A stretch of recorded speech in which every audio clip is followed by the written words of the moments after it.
House. Maita zvenyu, regai nditange nekukudza utungamiri huri pano. Honorable Chamisa, Vice President vedu, Secretary General Vamonzora, nokudzazve National Executive Members vari pano, Baba Pfondo nevamwe vakuru varimo vemunational.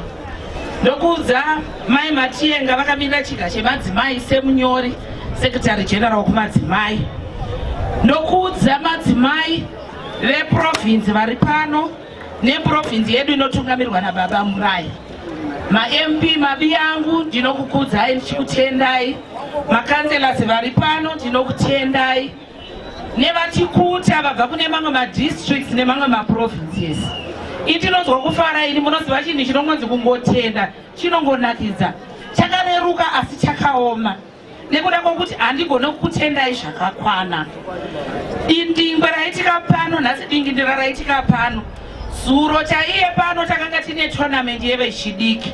Tichiratidza kuti vadiki vaona nhamo nekunwa brongo, kuputa mbanje nekunwa doro, nefrustration nenyaya yekushaya basa pamusana peZANU-PF. Saka izvozvo zvinotiratidza kuti vana vazhinji havasi kuenda kumabasa.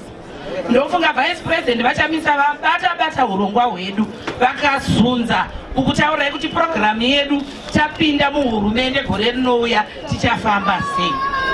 Ndimi munogara musina magetsi muno Mufakose. Ndimi munogara musina mvura, makunwa mvura yemuzvibhorani Mufakose. Ndimi muri kutsikana nemasuweji Mufakose. Asi vechidiki munowanika munawo kubvira kuseni kusvika manheru nokuti hamusi kuenda kumabasa. Ndoda kutenda Baba Pfondo netimu yenyu kusarudza Mufakose constituency kuuya kuzoloncha program iyoyi. Muchitiratidza kuti matikoshesa seMufakose nokuti maigona kuenda kune imwe constituency. Ndafara kuti Vice President vari panext door pedu havana kuti komadi kuloncha kwedu kukuwadzana. Vabvuma kuti kuMufakose nekuratidza kuti kunoku kune marovha akawanda, kunoku kune vanhu vanotambudzika vakawanda. Mufakose constituency yakavakwa 1959 kureva kuti dzimba dzachembera dzakuda kuti dzichigadzirwa. Asi urongwa hwekuti uchigadzirwa zvese zvatiri kutaura hunouya chete navatsvangirai nesocial program yavo nedevelopment program yavo. Indinoti mufungeka, tinoda kuti panzi tibereke mwana tese tichabva panapa handei tinobereka vana tiende navo. Musi unenge wanzi ngatiende tichinorejesta kuvhota, handei tinorejesta kuvhota tese takawanda. Zana hakusisina. Saka bato chete rekupa tarisiro ndiro redu reMdcT. Tarisiro yenyu makuchiisa pana vatsvangirai.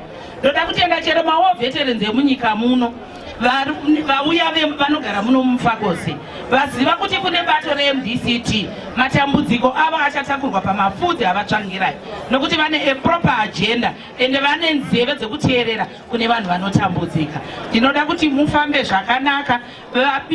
Vakabikira vanhu mudzimba ndoziva kuti mabikwa kumabhawa kukanga kuchidyiwa masadza, vatambira vaenzi vedu netimu randanga ndichishanda naro. Honorable Machuma munin'ina wangu, ndinoda kukutenda nemakanselasi kubata kwataita.